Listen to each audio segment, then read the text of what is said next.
இந்த இசை விழாவிற்கு வருகை தந்திருக்கும் அனைத்து குடும்ப நண்பர்களுக்கும் என் பணிவான வணக்கம். நான் தனித்தனியாக பிரிச்சுடுங்க, எல்லாமே என்னோட ஃபேமிலி. அப்புறம் Chellammal movie makers, Karthikeyan sir, first my heartfelt thank you sir. உங்கள் சப்போர்ட்டுக்கு ரொம்ப நன்றி.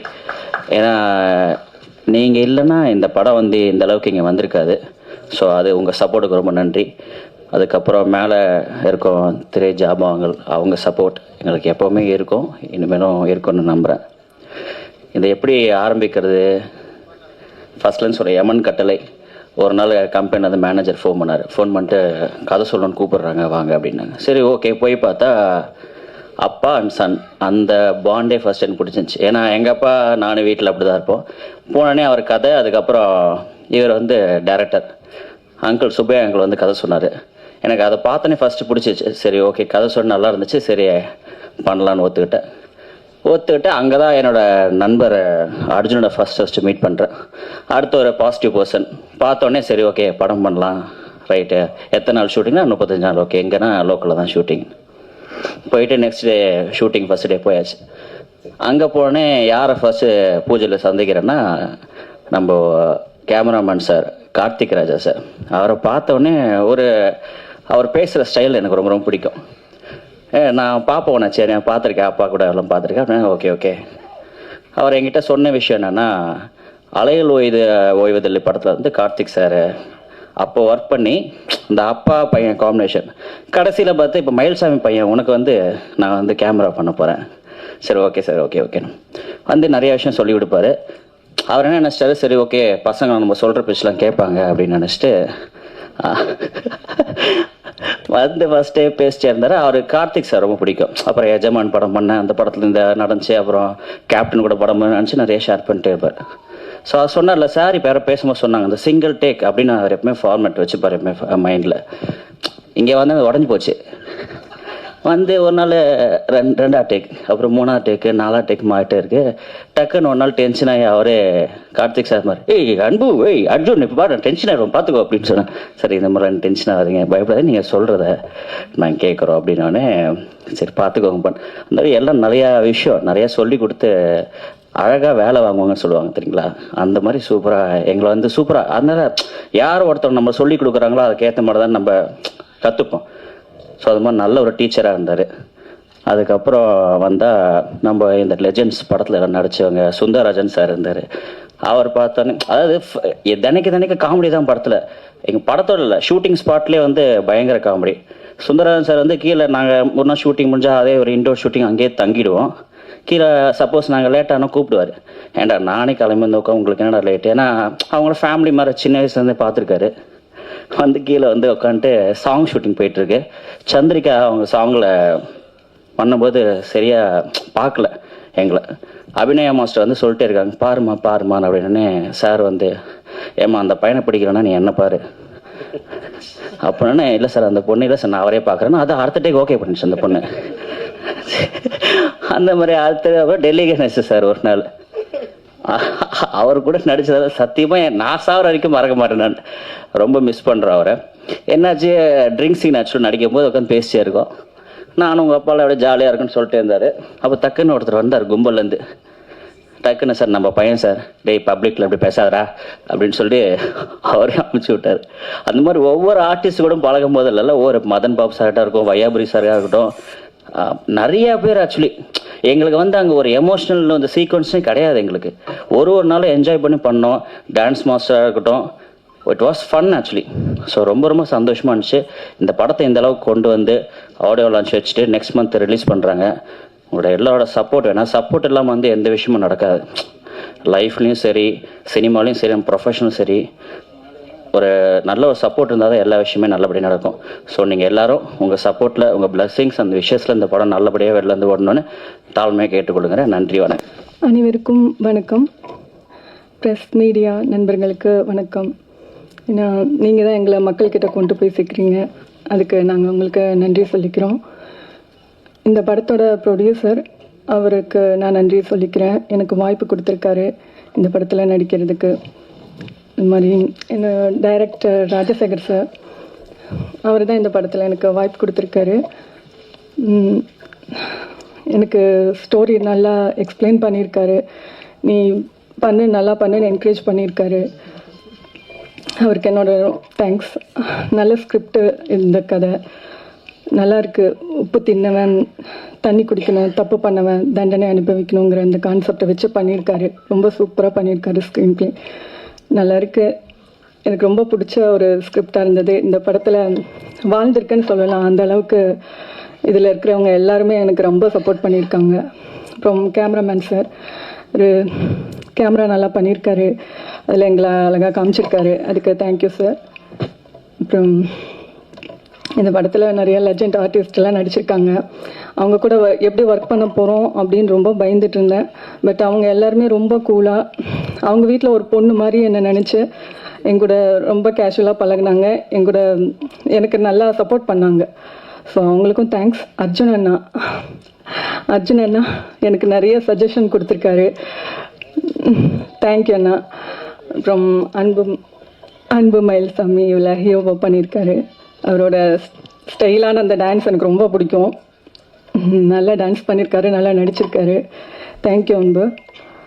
அப்புறம் படக்குழுவினர் எல்லாத்துக்கும் என்னோட நன்றியை தெரிவிச்சுக்கிறேன். நன்றி, வணக்கம். எல்லாருக்கும் வணக்கம். இந்த யமன் கட்டளை இந்த படம் ஆரம்பித்ததே வந்து எப்படின்னா, டைரக்டர் என்னோட காலேஜ் சீனியர், ஒரே பஸ் ரூட்டு. ஸோ அதுலேருந்தே எங்களோட பயணம் ஆரம்பிச்சிருச்சு. ஸோ இப்போ வரைக்கும் போயிட்டுருக்கு. திடீர்னு ஒரு நாள் படம் பண்ணுறேன் வா அப்படின்னாரு. நான் என்ன கதை கூட கேட்கல, வந்து நடித்து கொடுத்துட்டாங்க எனக்கு. அதுக்கப்புறமும் நிறைய படம் பண்ணுற அடுத்தடுத்த படங்களில் வந்து கண்டிப்பாக கூப்பிடணுன்னு. ஸோ இந்த படத்தோட எனக்கு ராஜசேகர் என் நண்பன். இந்த படத்தின் மூலமாக எனக்கு இன்னொரு நண்பன் கிடச்சிருக்கான், அன்பு. ஃப்ரெண்ட்ஷிப்புக்காக என்ன வேணால் பண்ணுவான், நிறைய உதவி பண்ணுவான். யாரோட பையன் கண்டிப்பாக உதவி பண்ணுவான். ஸோ அன்பு நானும் வந்து இந்த படத்தில் நடிக்கும்போது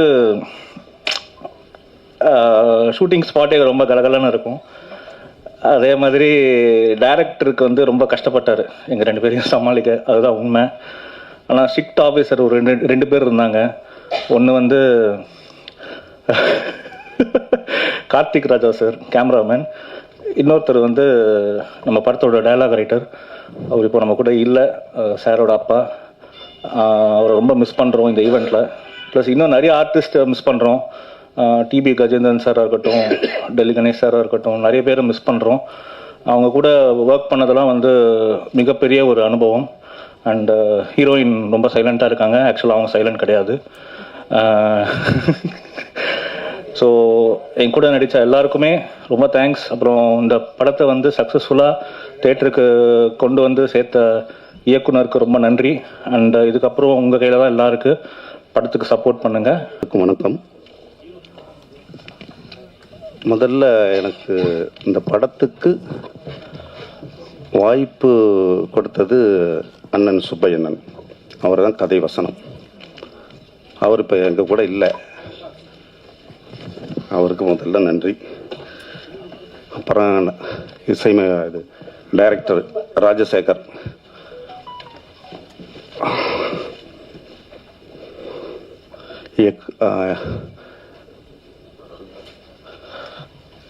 அனைவருக்கும் நன்றி. அனைவருக்கும் வணக்கம்.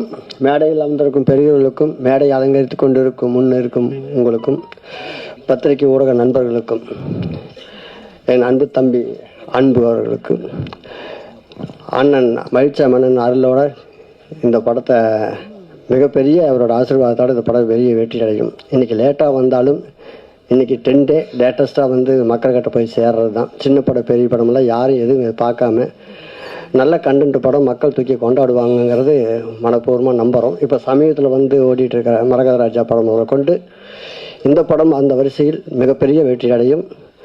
அண்ணன் மகிழ்ச்சியம்மன் அருளோட, அண்ணாமலையோட ஆசீர்வாதத்தோட இந்த படம் வெற்றி அடைய செய்வீர்கள். நன்றி, வணக்கம்.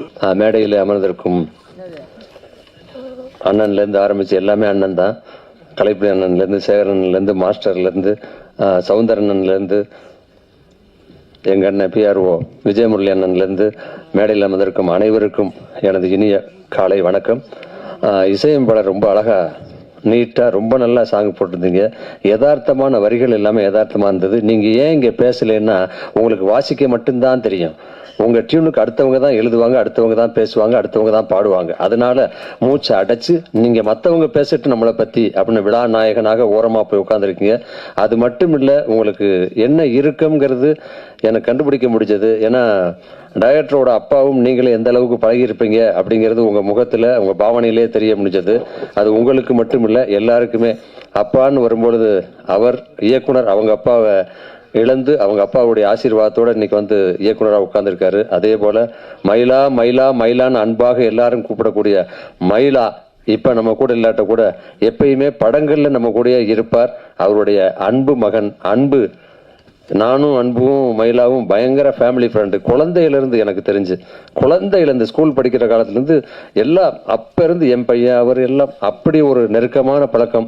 ஒவ்வொரு படம் வரும்போது இந்த படத்தில் தம்பி வந்துடுவான், அந்த படத்தில் தம்பி வந்துடுவான் அப்படின்னு எதிர்பார்த்துக்கிட்டே இருப்பேன்.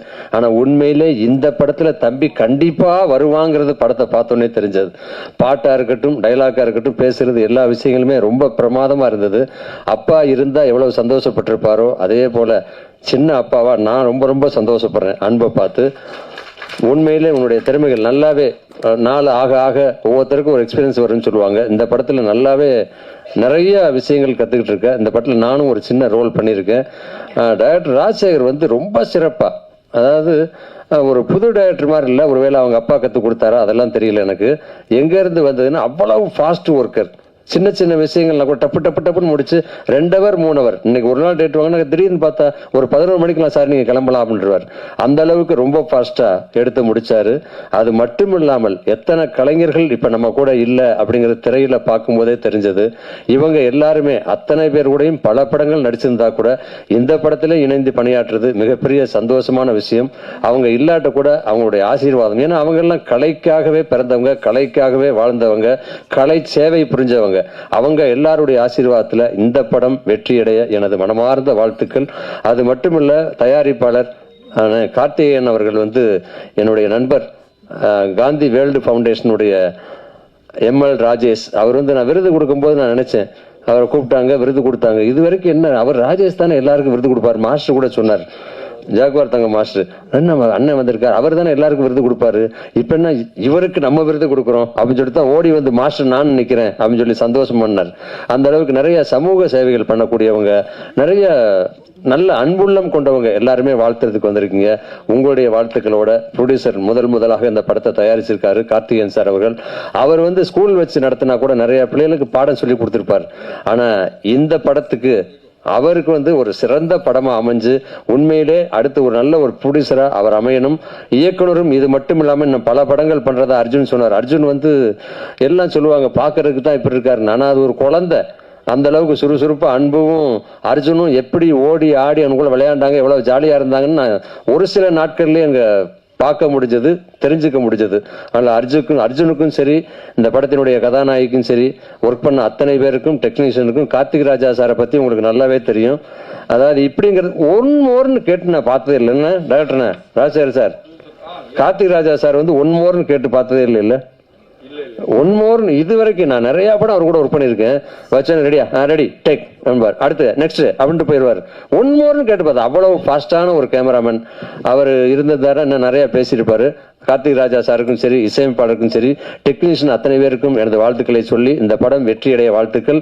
ஏன்னா பொதுவாக சொல்லுவாங்க ஆரம்பத்திலேயே தெரியும் சொல்லி, நீங்க எப்பவுமே படம் முடிஞ்சு வெள்ளி விழா 100வது நாள் 50வது நாள் 4 வாரம் அப்படித்தான் நம்ம வந்து விழா போட்டு சால்வை போட்டு சீல்டு கொடுப்போம்.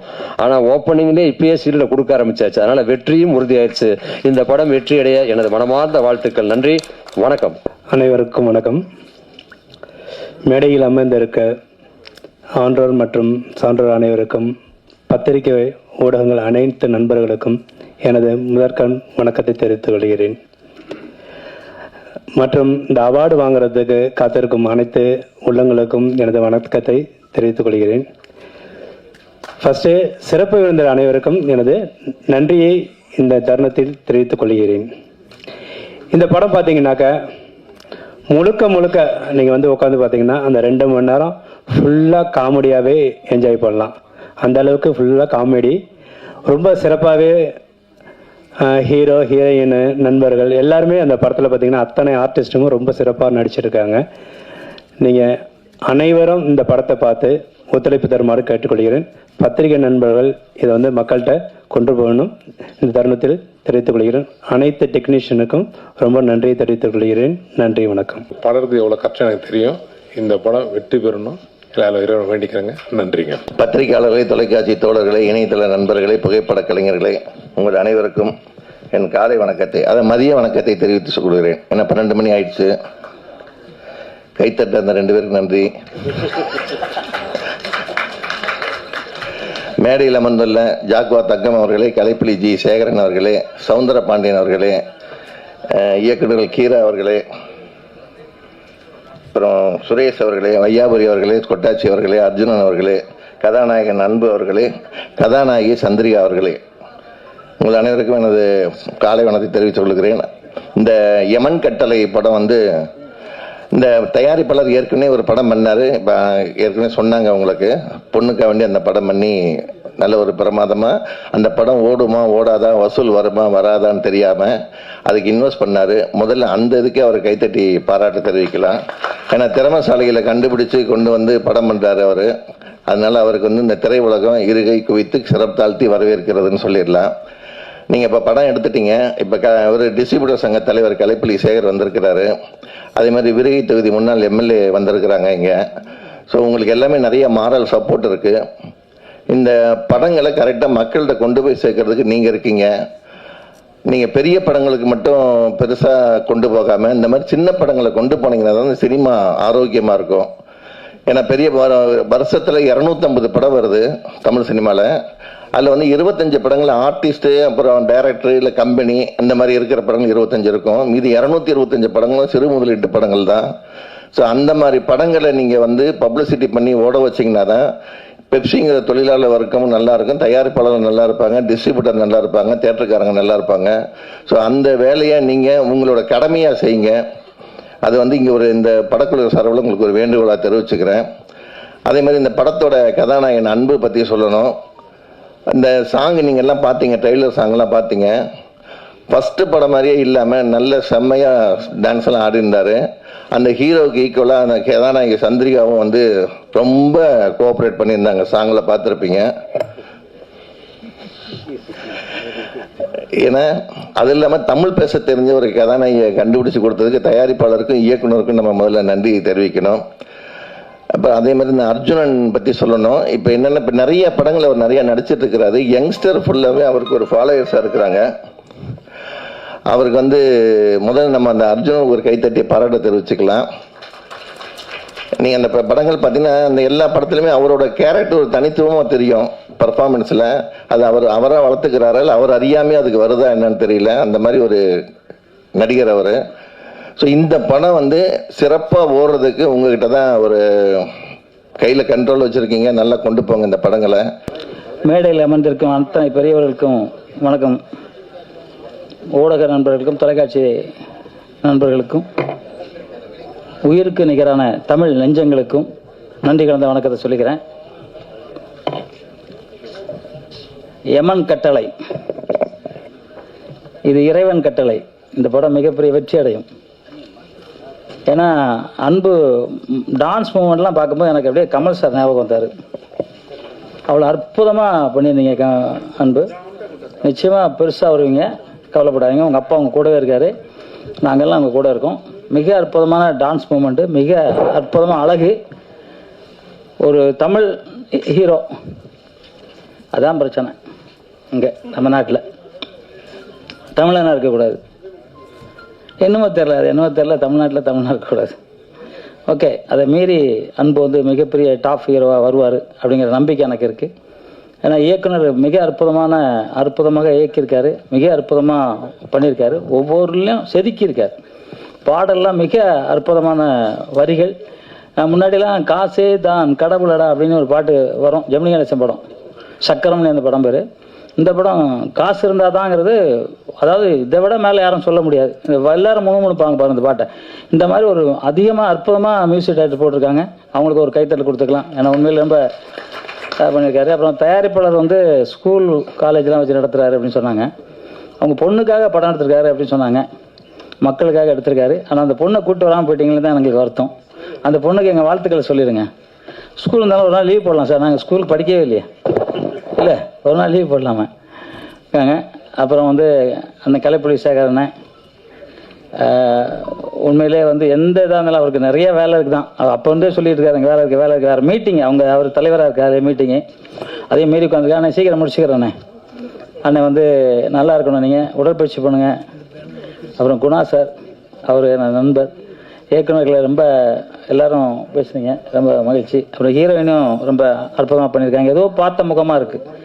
பழைய ஒன்று ஆர்டிஸ்ட்டு, நல்லா ஃபேமஸ் ஆர்டிஸ்ட்டை பார்த்த மாதிரி இருக்குது உங்களை பார்க்கும்போது. அந்த மாதிரி நீங்கள் வரணும். இந்த இடத்துல வந்து மயில்சாமி இருக்க வேண்டிய இடம் அது இல்லை.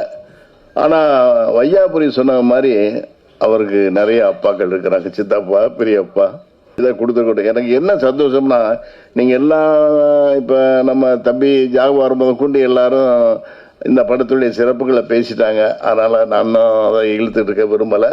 இல்லை என்ன பிரச்சனை, எனக்கு பழின்னு தெரிகிறது. இது ஒரு சின்ன முதலீட்டு படமாக இருந்தால் கூட இதில் இயக்குனராகட்டும் அந்த ஒளிப்பாதலாம் ரொம்ப அற்புதமாக பண்ணியிருக்கிறாரு. இன்னும் சிறப்பாக சொல்லணும்னா, டக்குன்னு எனக்கு மனசில் விழுகிறது அன்பு தான். ஒரு நல்ல ஹீரோக்குரிய அழகு, இளமை எல்லாம் இருக்குது. அவர்கிட்ட கூட சொன்னேன், நீ தம்பி நான்லாம் 43வது வயசில் போய் ஜிம்னாஸ்டிக் கற்றுக்கிட்டேன். நீ எல்லாம் நல்ல ஜிம்னாஸ்டிக் கற்றுக்க, உடம்புன்னா வளமையாகிக்க, இருக்க, நல்ல ஒரு இதை பண்ணிக்கிட்டீங்கன்னா நீ ஒரு பெரிய ரவுண்டு வரக்கூடிய வாய்ப்பு உனக்கு நிச்சயமாக இருக்குது. எனக்கு மனதில் படுறதை சொல்கிறேன். ஏன்னா நிறையா ஃபங்க்ஷன்லாம் நான் அட்டன் பண்ணுறேன், பார்க்குறேன். எங்களுக்கு ஆர்டிஸ்டை பார்க்கும்போது தெரியும் என்னடா இப்படி அப்படிலாம் இருக்கும். ஆனால் திறமைகள் வந்து எல்லாரும் வெளியே கொண்டு வந்துடும். நீங்கள் பிரபுதேவா எடுத்தீங்கன்னா ஆரம்பத்தில் இவர் ஒரு ஹீரோவான்னு சொன்னாங்க. ஆனால் அவருடைய அந்த நடன திறமை இருக்குது பாருங்க, அவர் எங்கேயோ கொண்டு வந்துச்சு. அதே மாதிரி நான் கிங்காங் இன்ட்ரடியூஸ் பண்ணும் போதெல்லாம் அவன் அந்த சின்ன வயசுலேயே பல்ட்டி அடிப்பான். இன்னைக்கு எனக்கு கூட சொந்த வீடு கிடையாது, ஆனால் அவன் சொந்த வீடு வாங்கியிருக்கிறான். ஏன்னா கஷ்டப்பட்டு உழைச்சி வாங்கியிருக்கிறான். அதே போல் இன்னொன்று நான் சொல்லணும்னா, இங்கே வந்து நம்ம மியூசிக் டைரக்டர் சசிகுமார் வந்து பேச முடியாமல் திணறினார். அவர் ஏன் திணறினாங்கிறது எனக்கு நல்லா தெரியும். எனக்கு ரொம்ப வேண்டிய ஃப்ரெண்டு, ரொம்ப நாள் பழக்கம். ஏன்னா அவருடைய போராட்டமெல்லாம் மிக கடினமானது. இப்போ நாங்கள்லாம் எடுத்த உடனே யாருன்னு படத்தில் கிளிக் ஆகிட்டோம். அப்புறம் ஊரை தெரிஞ்சிட்ட எல்லாமே சில்வர் ஜூபிலி படம் தான். இப்போ நான் இந்த 40 வருஷமாக போராடினா கூட நான் இன்னும் வந்து ஒரு நோன் ஃபிகராக அந்த யார் படத்தில் வந்து இன்னைக்கு ஒரு அசோசியேஷனாக 10-15 வருஷமாக தலைவர் செயலர்னு அப்படியே போயிட்டு இருக்குது. அதாவது சினிமா துறையில் நின்றுக்கிட்டே இருக்கிறோம். ஆனால் எத்தனை பேர் திறமை இல்லாதவர்கள், சரியாக கணிக்க தெரியாதவங்கெல்லாம் தவறி விழுந்து இந்த சங்க பணம் உள்ளவங்க பணம் இல்லாதவங்க வந்து தவறி போயிட்டாங்க. அது காரணம் நம்முடைய கணிக்க தெரியாது தான். தவறுகளை நிறையா செஞ்சிடறோம். அதே மாதிரி தம்பி அர்ஜுன் தாஸா, ஏன்னா எனக்கு ரொம்ப ஆக்டிங் தர ரொம்ப நல்லா இருக்குது. ரியாக்ஷன்லாம் அற்புதமாக இருக்குது. யாருதுன்னு கேட்டேன் நான், இந்த பையன் யாருன்னு கேட்டேன் நான். ஏன்னா அப்போ தான் சொன்னாங்க, இல்லை புதுசு இப்போ நிறையா படத்தில் நடிக்கிறாரு அப்படின்னு. ஏன்னா ரொம்ப அவருக்கும் ஒரு வளமையான காலம் இருக்குது. ஏன்னா சினிமாவில் திறமை இருந்தால் போதும், அழகு ரெண்டாவது தான். ஆனால் ஹீரோங்கிறதுலாம் ரொம்ப அழகு வேணும். எப்படி நம்ம அழகான ஒரு ஹீரோயினி இளைஞர்கள் மற்றவங்களாம் நேசிக்கிறாங்களோ, அதே மாதிரி பெண்களும் ஒரு அழகான இளைஞனை நேசிக்கத்தான் செய்வாங்க. அது தவறு இல்லை. ஏன்னா அது மாதிரி நீ உன்னை நல்லா வளப்படுத்திக்கிட்டா கண்டிப்பாக உனக்கு பெரிய இடம் இருக்குது. என்ன பார்க்கும்போது தோணுது எனக்கு மனசுக்குள்ள ஒரு சின்ன இது இருக்குது. இதெல்லாம் தாண்டி நம்ம தயாரிப்பாளர் உங்களுக்கு தோல் கொடுத்து தூக்கி நிப்பாட்டி இருக்கிறாரு. கடைசி அவங்களுக்கு நான் சொல்ல விரும்புறது, நீங்கள் என்னதான் படம் எடுத்தாலும் எவ்வளோதான் கஷ்டப்பட்டாலும் அந்த ரிலீஸுங்கிறது ஒரு பெரிய ஒரு சிக்கலான ஒன்று. அந்த ரிலீஸுங்கிறது வந்து இப்போ நான் டிஸ்ட்ரிபியூட்டர் சங்க செயலாளராக இருக்கனால எனக்கு நேற்று ரிலீஸ் ஆன படங்கள்லாம் என்ன ரெவன்யூ பண்ணியிருக்கு, எந்த ஊரில் என்ன பண்ணியிருக்குன்னா நல்லா தெரியும் எனக்கு. இப்போ ஒரு குடும்பஸ்தன் வந்தது நல்லா இருக்குன்னு சொல்கிறாங்க. அதுக்கு நிறையா மீடியாஸில் சப்போர்ட் இருந்தது. அப்போ கூட ஓப்பனிங் கம்மியாக தான் இருக்குது. சில மல்டிப்ளெக்ஸில் ஒரு 5 தியேட்டர் சிட்டியில் வந்து நல்ல மல்டிப்ளெக்ஸ், அதில் எந்த படம் போட்டாலும் கொஞ்சம் நல்லா போகும். அதில் நல்லா போகுது. மற்ற ஊருங்களெல்லாம் ஓப்பனிங் கம்மியாக இருந்தது. இன்னைக்கு சாட்டர்டே, இன்னைக்கு அது எப்படி இருக்குன்னு தெரியணும். இதுக்கு அடுத்து மண்டே தான் அதோடைய ஃபேட் விதி இருக்குது. மற்ற படங்கள்லாம் சொல்கிற அளவுக்கு இல்லை. இன்னும் அதோடைய ரெவன்யூ என்னங்கிறது மண்டே தான் நமக்கு நல்லா தெரியும். அதனால் எல்லா தியேட்டர்களும் கண்ட தியேட்டரில் போட்டு பிரயோஜனம் இல்லை. நீங்கள் கூட பார்த்து எவ்வளவு கம்மியாக தியேட்டர் போகிறீங்களோ அவ்வளோ நல்லது. ஒரு ஷோ போட்டால் கூட போதும். நல்ல தியேட்டரில் உங்களுக்கு ஒரு ஷோ கிடைச்சா கூட போதும். அந்த ஜனங்க பார்த்து நல்லா இருக்குதுன்னா அவங்க தியேட்டருக்காரங்களே உங்களை வந்து மேற்கொண்டு போட்டுக்கிடுவாங்க. இந்த மலையாள படம் அஜ்மல் பாய்ஸா அதெல்லாம் வந்தது பாருங்க, அதெல்லாம் ஒரு ஷோ தான் போட்டாங்க. ஆனால் 2வது ஷோ அதுக்கு மீடியா சப்போர்ட் நல்லா இருந்ததுனால அந்த படமும் நல்லா இருந்துச்சு. அவங்களும் மீடியாவிலேயும் நல்லா எழுதுனால கடை பெரிய ரெவன்யூ பண்ணிடுச்சு. ஒரு மலையாள படத்துக்கு அந்த அங்கே உள்ள ரிலீஸ் ஈக்குவலாக அங்கே பண்ணிடுச்சு. அதனால் நல்ல படங்கள் ஓடிடுங்க. நம்ம வந்து மற்றவங்க குறை சொல்லி பிரயோஜனம் இல்லை. சின்ன படம் கிடைக்கல, பெரிய படம் கிடைக்கலன்னா இப்போ சொல்லப்போனால் நான் பேர் சொல்ல விரும்பலை. நேற்று சிங்கிள் தியேட்டர்னு சொல்லுவாங்க. ஏன்னா மல்டிப்ளெக்ஸ் இல்லாமல் சிங்கிள் தியேட்டர்லாம் நிறையா படங்கள் ஷோ இல்லை, படம் பார்க்கறதுக்கு ஆள் வரல. அப்போ தியேட்டருக்காரங்களை போய் குறை சொல்லி என்ன பிரயோஜனம்? என்ன எங்களுக்கு தியேட்டரே கொடுக்க மாட்டேன்றீங்கன்னு சொல்லி அது பிரயோஜனம் இல்லை. ஆனால் அதுக்கும் வழி இருக்குது. மல்டிப்ளெக்ஸ்லாம் 30 டிக்கெட்டு 40 டிக்கெட் 50 டிக்கெட் வாங்க சொல்கிறாங்க. ஏன்னா அதெல்லாம் பெரிய மெயின்டெனன்ஸ் உள்ள தியேட்டருங்க. அது மாதிரி வாங்கி நம்ம அதுக்கு ஒரு ஃபண்டை நம்ம வச்சுக்க வேண்டிய இன்னைக்கு காலகட்டங்கள் அப்படி தான் இருக்குது. காலங்கள் மாறும்போது நம்மளும் அதுக்கேற்ற மாதிரி மாறிக்கணுங்க. கொஞ்சம் அதுக்கு ஒரு பணம் கொஞ்சம் வச்சுங்க. ஒரு 20 தியேட்டர் நல்ல தியேட்டராக தமிழ்நாடு முழுக்க 20 தியேட்டர் நல்ல தியேட்டருங்களாக போட்டு ஒரு ஷோ கிடைச்சா கூட பரவாயில்ல. ஒரு வாரத்துக்கு நீங்கள் ஒவ்வொரு ஷோவுக்கும் டிக்கெட்டை கொஞ்சம் வாங்கிக்கோங்க. ஜனங்க வரட்டும், கொஞ்சம் கொஞ்சமாக டெவலப் ஆகும். நல்ல ரிப்போர்ட் நல்லா வந்துருச்சுன்னா உங்களுக்கு அது பெரிய வெற்றியை கொடுக்கும். ஆகவே இதெல்லாம் புரிஞ்சுக்கிட்டு நீங்கள் திரையிடணும், நேரங்காலம் பார்க்கணும். ரொம்ப அப்போசிஷனில் பெரிய படம் இருக்க முடியாது, போகும்போது நிற்கக்கூடாது, போடக்கூடாது. ஒரு 2 வாரத்துக்கு வெயிட் பண்ணணும். நான் என்ன கொடுமை, நாங்கள் எல்லாம் 10 ரூபா 10 லட்சம் 5 லட்சம் எல்லாம் படம் எடுத்துகிட்டு வந்து எல்லாரும் அவங்க ஹீரோவாக நடிச்சிடுறாங்க. தேவையில்லாத 45 வயசுக்காரன் போய் ஹீரோவாக நடிக்கிறான். நம்ம என்ன சொல்கிறது அவங்கள? இப்படித்தான் சொல்லி எங்கள் படம் 15 லட்ச ரூபாய்க்கு எடுத்துகிட்டு 1 கோடி பட்ஜெட்னு சொல்கிறான். ஆனால் அந்த படம் பார்க்க யார் வருவாங்க? அதனால் ஜனங்க வந்து புது படங்கள்னா பார்க்க ரொம்ப தயங்குறாங்க. இதுதான் பெரிய ப்ராப்ளம் இங்கே. அதனால் இந்த ஒரு கும்பலில் கூட உங்கள் படம் நல்லாக இருந்தால், திறமையாக இருந்தால், ருசிக்க தெரிய உணவு போல இருந்தால் நிச்சயமாக படம் ஓடும். அதை புரிஞ்சுக்கிட்டு இந்த படத்தை நீங்கள் வெற்றி படம் ஆக்கணும். நீங்கள் இதில் நடித்த அத்தனை ஹீரோயின் முதற்கொண்டு எல்லாரும் வந்து தொழில்நுட்ப கலைஞர்கள் அத்தனை பேரும் நம்ம மியூசிக் டைரக்டர் நல்லா பண்ணியிருக்கிறான். அவன் கஷ்டப்பட்டதுக்கு ஒரு நல்ல ஒரு விதையாக இது இருக்கும்னு நினைக்கிறேன். அவனு வெற்றியடைய வாழ்த்து கூறி, இதுக்கெல்லாம் உங்களுக்கெல்லாம் கஷ்டப்பட்டு பணம் செலவழித்து இதை வெளியே கொண்டு வர தயாரிப்பாளருக்கு நன்றி கூறி விடைபெறுகிறேன். நன்றி, வணக்கம்.